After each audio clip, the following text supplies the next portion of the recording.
بسم اللہ الرحمن الرحیم نحمده ونصلی ونسلم علی رسولہ الکریم اما بعد۔ حضرات محترم، آج ہم نے نماز تراویح میں چوتھے پارہ کے آخری پاؤں سے لے کر پانچویں پارہ کے اختتام تک سورۃ النساء کی تلاوت سنی ہے۔ النساء، نساء کا معنی ہے خواتین، خواتین کے احکامات والی سورۃ النساء۔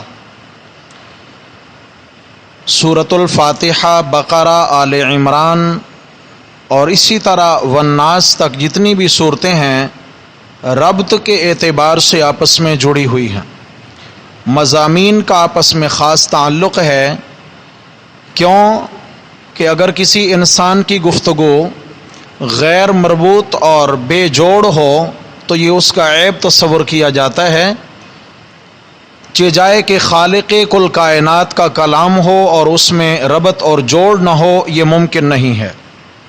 اللہ رب العزت کا کلام انتہائی مربوط، باجوڑ اور انتہائی سنجیدہ اور ستھرا کلام ہے۔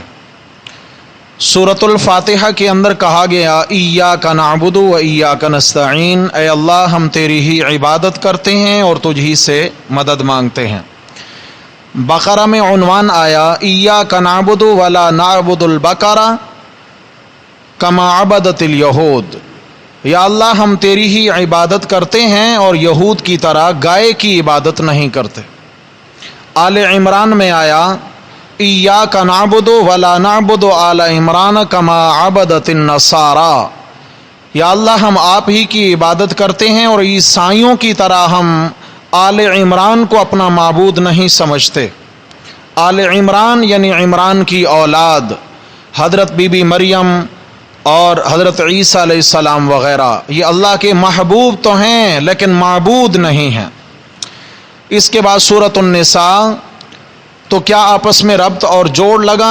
فرمایا کہ ہم تیری ہی عبادت کرتے ہیں، گائے کی عبادت نہیں کرتے، آل عمران کی عبادت نہیں کرتے، حقوق اللہ مکمل ہوئے تو فرمایا ثم نؤدی بعدها حقوق النساء، یا اللہ اس کے بعد ہم عورتوں کے حقوق ادا کرنے والے ہیں، یعنی حقوق العباد بجا لانے والے ہیں۔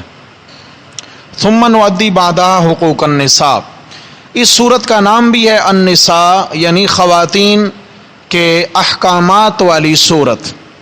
اس صورت کے اندر بنیادی طور پر معاشرتی اصلاح کے کئی قوانین اور ضابطے بیان ہوئے ہیں، جن میں سے کچھ کا تعلق رعایا کے ساتھ ہے اور کچھ کا تعلق حکمران جماعت کے ساتھ ہے۔ اللہ رب العزت نے سورۃ النساء کے اندر 14 احکام رعیت بیان فرمائے ہیں۔ یہ احباب کئی مرتبہ دروس میں بھی آپ سماعت فرما چکے۔ 14 احکام رعیت ہیں، رعایا کی اصلاح کے 14 اصول، پبلک کی اصلاح کے 14 اصول، اور 9 احکام سلطانیہ ہیں، یعنی حکمرانوں کی اصلاح کے 9 اصول اس صورت میں بیان ہوئے ہیں۔ رعایا میں چونکہ سب سے کمزور طبقہ جو ہے وہ یتیموں کا طبقہ ہے، جن کا کوئی والی نہیں ہوتا، کوئی پرسان حال نہیں ہوتا، تو سب سے پہلا حکم اللہ رب العزت نے یتیم بچیوں کے متعلق دیا ہے، یا یتیم بچوں اور بچیوں کے اموال کی حفاظت کا حکم دیا ہے۔ فرمایا وَآتُوا الْيَتَامَى أَمْوَالَهُمْ وَلَا تَتَبَدَّلُوا الْخَبِيثَ بِالطَّيِّبِ، تم یتیموں کی مال کی حفاظت کیا کرو، یتیموں کے مال ہتھیانے کی کوشش نہ کیا کرو۔ مال ہتھیانے کے کئی طریقے ہوتے ہیں، یا تو من جملہ ان کا مال چھین لینا، یا یہ ہے کہ گھٹیا مال دے کر ان کا اچھا مال لے لینا، یا ان کے اچھے مال کو اپنے مال میں ضم کر دینا، ملا دینا، اور کھانے کا ایک بہانہ ڈھونڈ لینا کہ جی ہم ان کے کفیل ہیں، ہم ان کا خرچہ اٹھانے والے ہیں، جبکہ ان کا سارا مال خود ہی ہتھیا لیا جاتا ہے۔ تو اس لیے فرمایا کہ اپنا گھٹیا مال دے کر یتیموں کا عمدہ مال مت ہتھیایا کرو، یہ مت سمجھو کہ وہ کمزور ہیں، ان کا کوئی پرسان حال نہیں، ان کا کوئی والی نہیں۔ فرمایا جن کا کوئی والی نہیں میں اللہ ان کا والی ہوں، تو میں اللہ رب العزت کا حکم ہے کہ یتیموں کے اموال کی حفاظت کرو۔ اس کے بعد یتیم بچیوں کے نکاح کا معاملہ آیا، فرمایا ان کے نکاح کے معاملے میں مال مفت دل بے رحم والا اصول نہ اپنایا کرو کہ جی ٹھیک ہے یتیم بچی سے نکاح تو کر لیا، اب یہ ہے کہ اس کے مہر کی کوئی فکر نہیں ہے، مہر ادا نہ کیا یا تو رکھا ہی نہیں، رکھ لیا تو اس کی ادائیگی کی فکر نہ ہوئی۔ فرمایا کہ ایسا نہیں کرو، وَإِنْ خِفْتُمْ أَلَّا تُقْسِطُوا فِي الْيَتَامَى، اول تو تم یتیم بچیوں سے نکاح ہی نہ کرو، اگر تمہیں یہ خطرہ ہو کہ ہم انصاف نہیں کر پائیں گے تو نکاح ہی نہ کرو۔ اور بہت عورتیں ہیں معاشرے میں، ان سے نکاح کر لو، اگر نکاح کرنا بھی ہے تو پھر کیا ہے، ان کے مہر ادا کرو۔ فرمایا اگر ان سے نکاح تم نہیں کرتے تو پھر اور معاشرے میں کتنی خواتین ہیں، تمہارا جی چاہے ایک سے شادی کرو، دو دو کرو، تین تین کرو، چار چار کرو، ما طاب لکم من النساء مثنی و ثلاث و رباع، لیکن اس کا یہ مطلب نہیں ہے کہ شادیوں پہ شادیاں کیے جاؤ اور بیویوں کے حقوق ادا نہ کرو۔ فرمایا ان کے بھی مہر ادا کرنے کی فکر کرو، مہر یہ بیوی کا کم از کم حق ہے، کم از کم یہ حق واجب ہے اور شوہر پہ اس کی ادائیگی لازم اور واجب ہے۔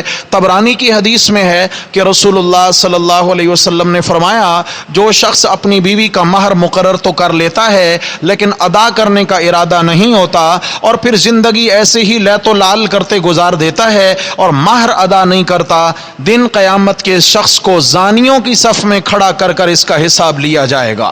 میرے بھائیو بہت بڑی وعید ہے اس پر۔ فرمایا اگر تم والی یعنی سرپرستوں والی کوئی خاتون ہو، کوئی بچی ہو، یعنی یتیم نہیں ہے، اگر اس سے بھی نکاح کرو تو اس کا بھی مہر ادا کرو۔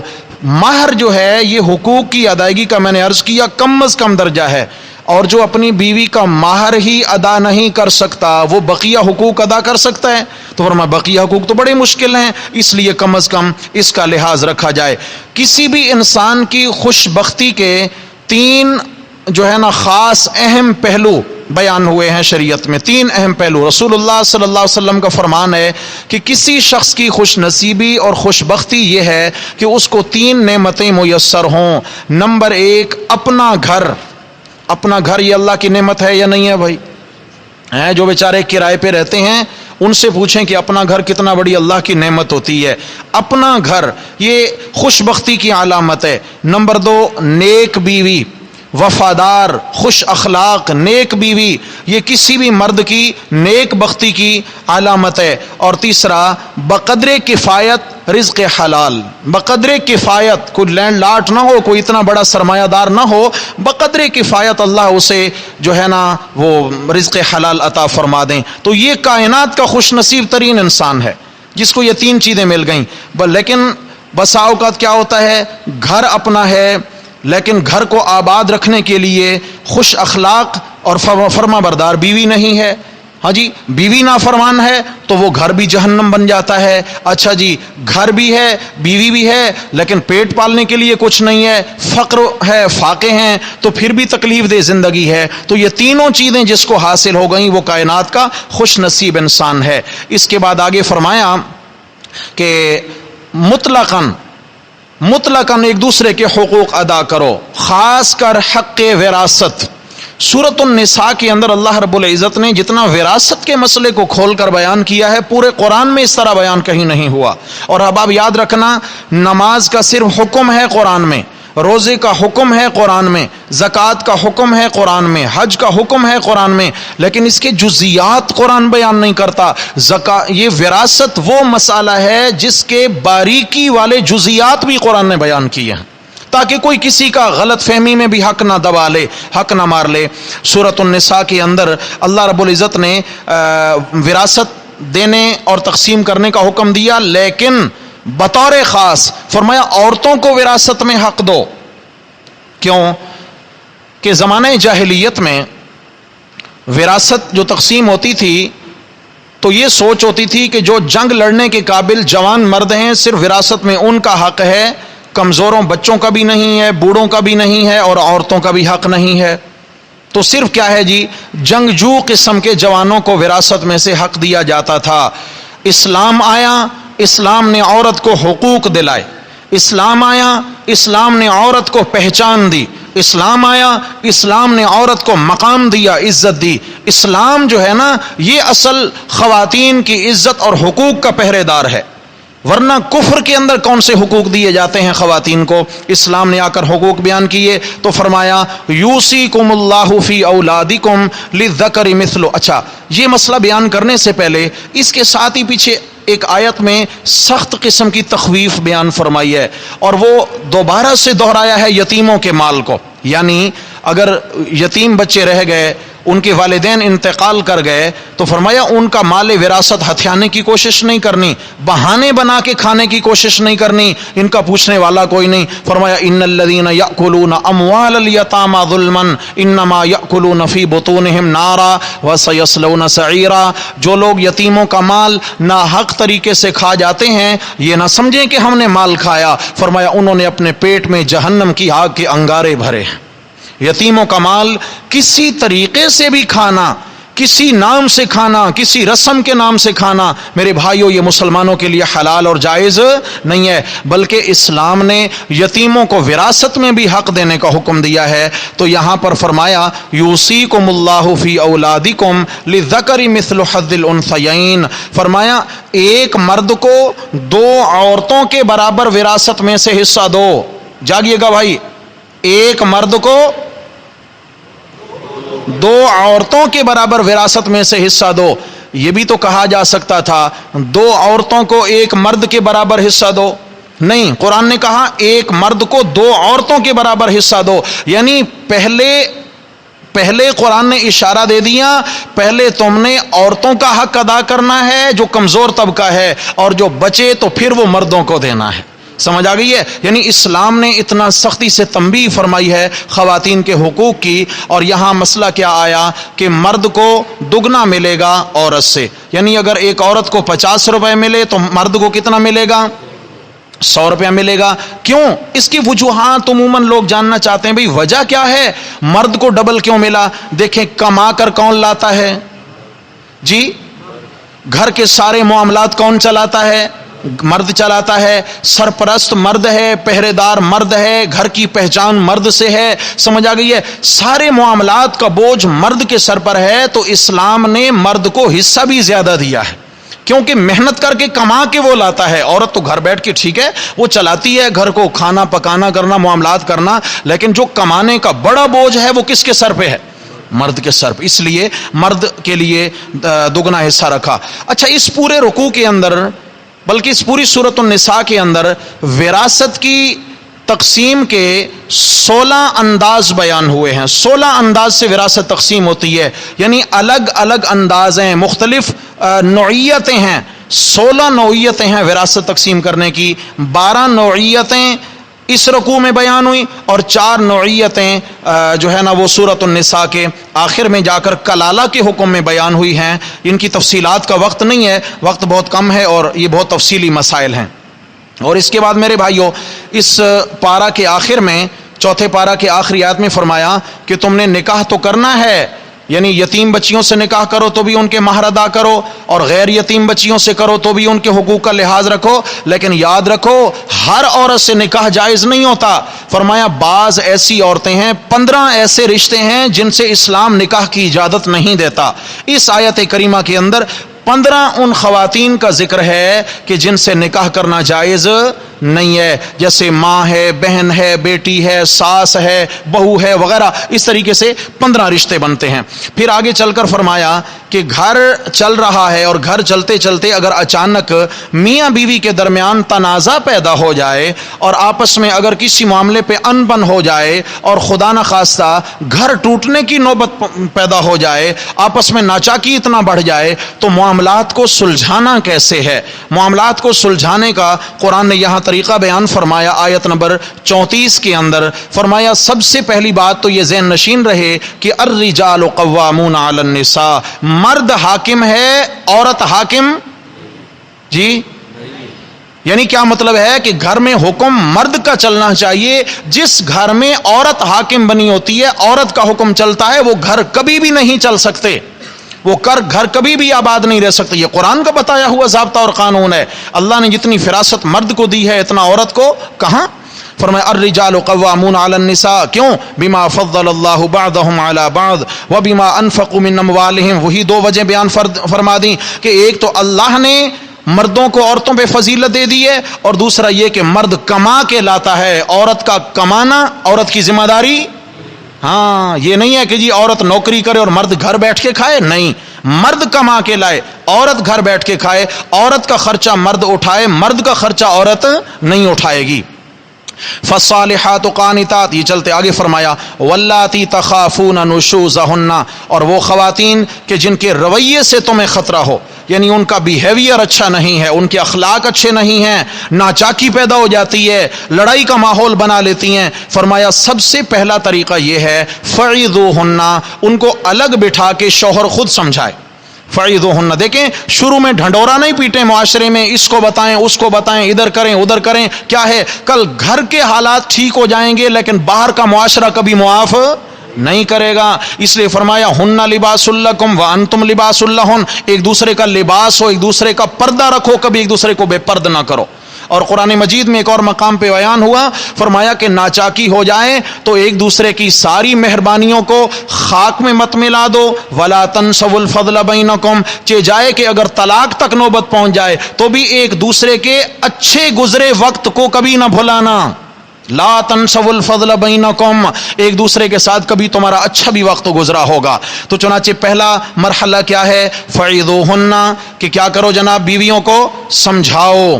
اگر سمجھ جائیں تو فبہا، نہیں سمجھی تو دوسرا مرحلہ کیا ہے، وہجروہن فی المضاجع. مرد اپنا بستر الگ کر لے، یعنی عورت سے بول چال بند، اس کے ساتھ تعلق ختم، اس کے ساتھ علیحدگی کر لے، مگر گھر میں ہی رکھے.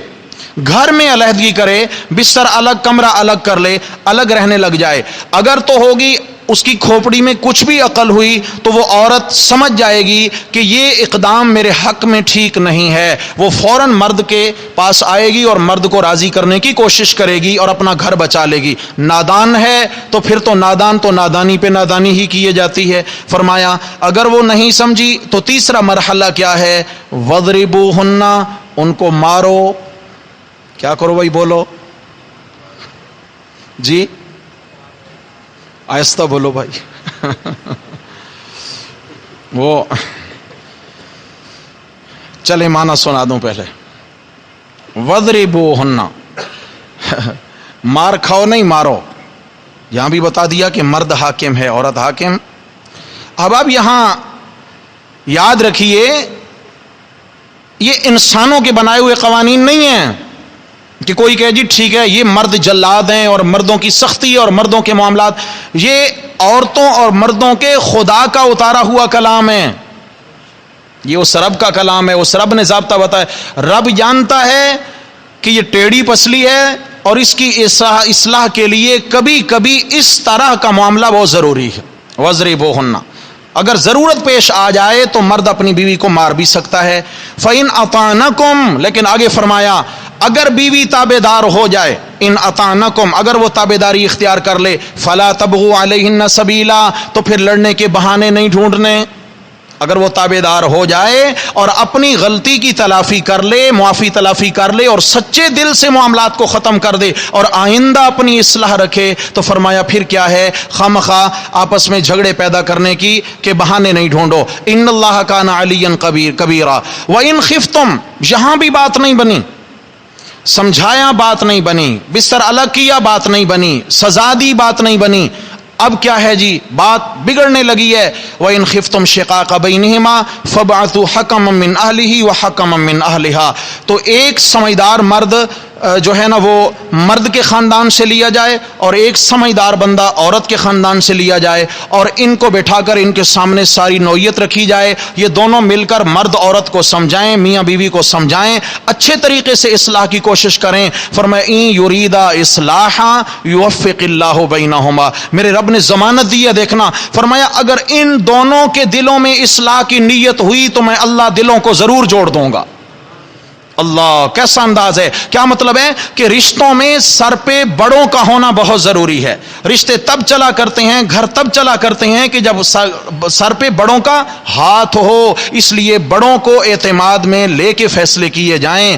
ان اللہ کان علیما خبیرا. یہ بات بیان کر کے فرمایا کہ تم صرف انہی گھریلو امور میں الجھ کر اپنی زندگی ضائع نہیں کرتے رہنا, حقوق العباد کے ساتھ حقوق اللہ کا بھی خیال رکھو جو سورہ فاتحہ میں وعدہ کر آئے ہو, سورہ بقرہ میں, آل عمران میں وعدہ کر آئے ہو, وَاعْبُدُوا اللَّهَ وَلَا تُشْرِكُوا بِهِ شَيْئًا. اللہ کی عبادت میں دل لگاؤ اور اس کے ساتھ کسی کو شریک نہ بناؤ. ایمان کا بھی خیال رکھنا ہے, یہاں ایمان کی دعوت دی ہے. پھر اس کے بعد آگے بہت سارے احکام رعیت بیان ہوئے. پھر احکام سلطانیہ. احکام سلطانیہ میں سے بطور خاص جو مسئلہ بیان ہوا وہ یہ ہے کہ ان اللہ یأمرکم ان تؤدوا الامانات الی اہلہا. اے مسلمان حکمرانوں, نہ تو رعایا کا مال خود چھینو نہ کسی کو چھیننے دو.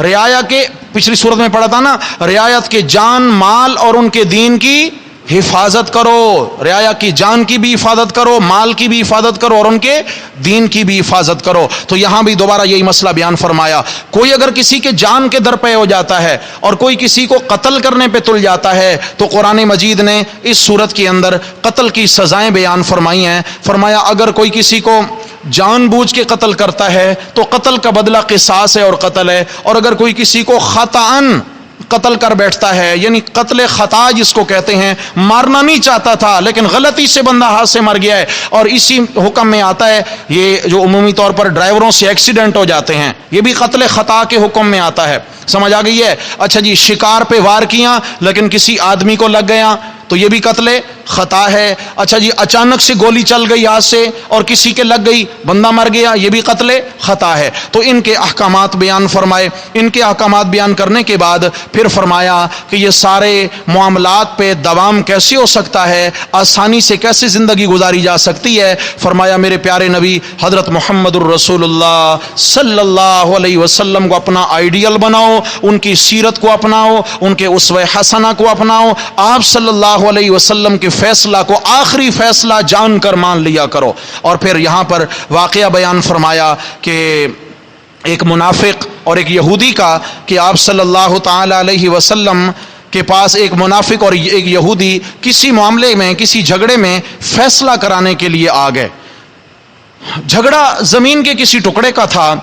منافق کہتا ہے کہ یہ زمین میری ہے. منافق جانتے ہیں کون ہوتا ہے؟ کلمہ گو تھا, اندر سے کافر تھا مگر ظاہراً اسلام کا اظہار کرتا تھا. اور ادھر سے جو تھا وہ بالکل یہودی کافر تھا. ان کے درمیان تنازع پیدا ہو گیا ایک زمین کے ٹکڑے کا. ایک کہتا ہے یہ پلاٹ میرا ہے, دوسرا کہتا ہے میرا ہے.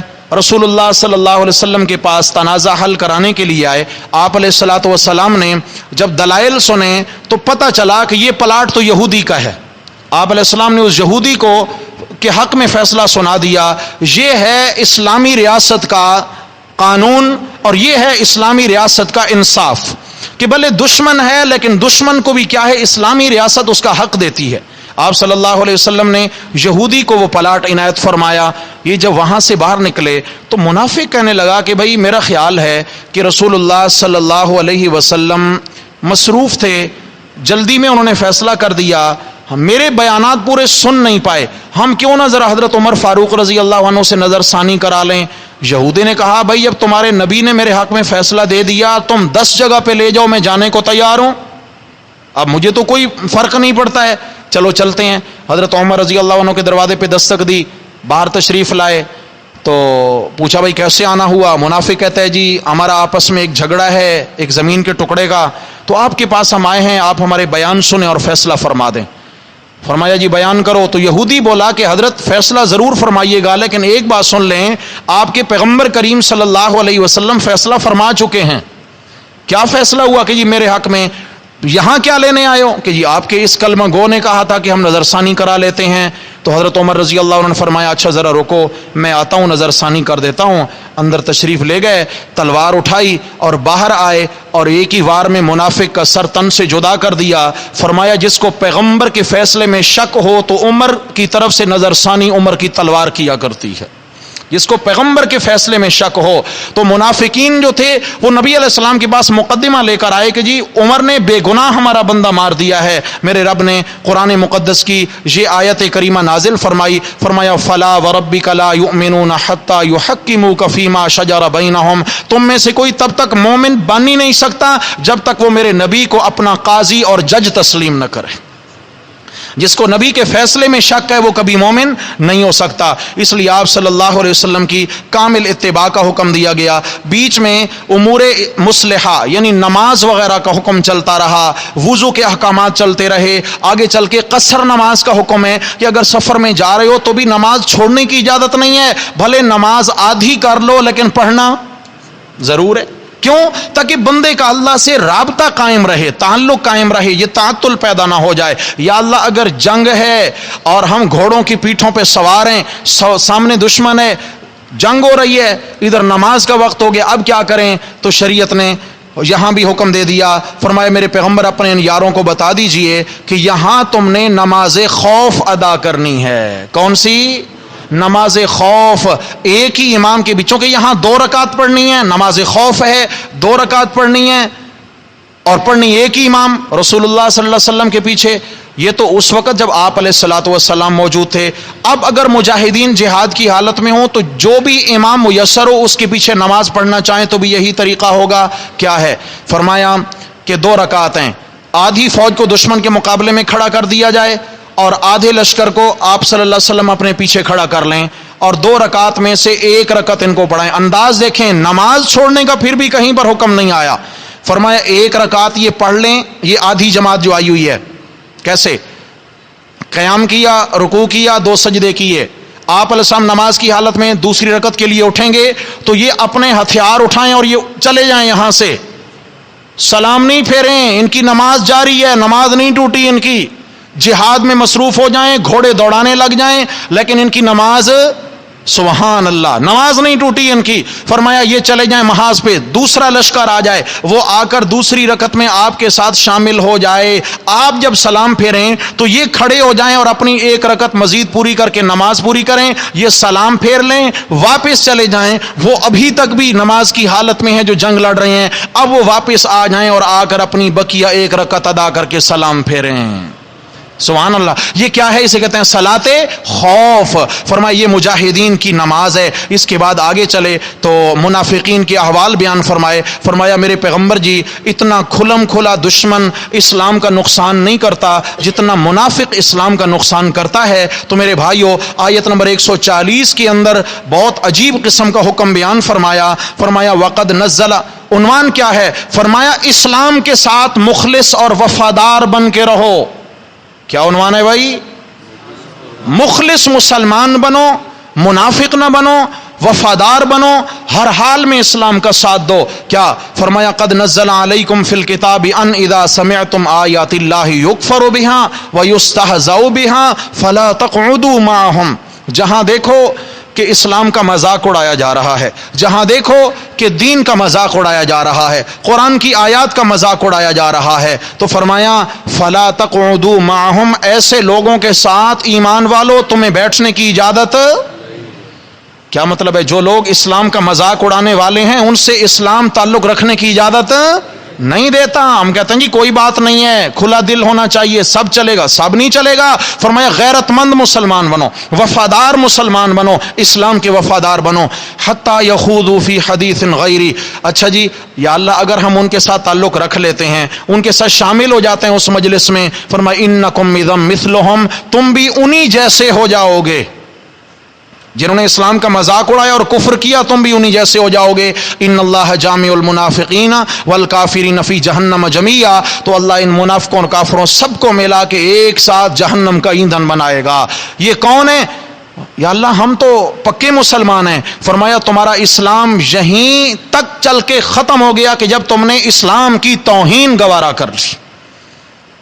جب اسلام کی توہین گوارا کر لی, جب اسلام کا مذاق اڑایا جا رہا تھا اور گوارا کر لیا, تو اس کے بعد اس کا اسلام باقی نہ بچا. تو معلوم یہ ہو گیا کہ صرف نمازوں سے کام نہیں چلتا. دل میں اسلام کی غیرت اور اسلام کی وفاداری ہونی چاہیے. پھر فرمایا کہ منافق کون ہوتے ہیں؟ ان المنافقین یخادعون اللہ. منافق وہ ہوتا ہے جو اللہ کو دھوکہ دینا چاہتا ہے. اللہ کے ساتھ بھی اس کی دوغلی پالیسی ہوتی ہے. کیسے؟ وَإِذَا قَامُوا إِلَى الصَّلَاةِ قَامُوا كُسَالَىٰ.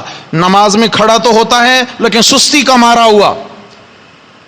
میرے بھائیو ذرا ہم سوچیں ہماری نمازیں کیسے ہیں. نماز میں کھڑا ہوگا مگر سستی کا مارا ہوا. اور آتا کیوں ہے نماز پڑھنے؟ یراؤن الناس، لوگوں کو دکھانے کے لیے، دکھلاوا کرتا ہے. آگے فرمایا ولا یذکرون اللہ الا قلیلا مذبذبین بین ذالک، بیچ میں لٹک رہا ہے لا الہ الا ولا الہ الا. نہ تو پکا مسلمان ہے اور نہ ہی پکا کافر ہے.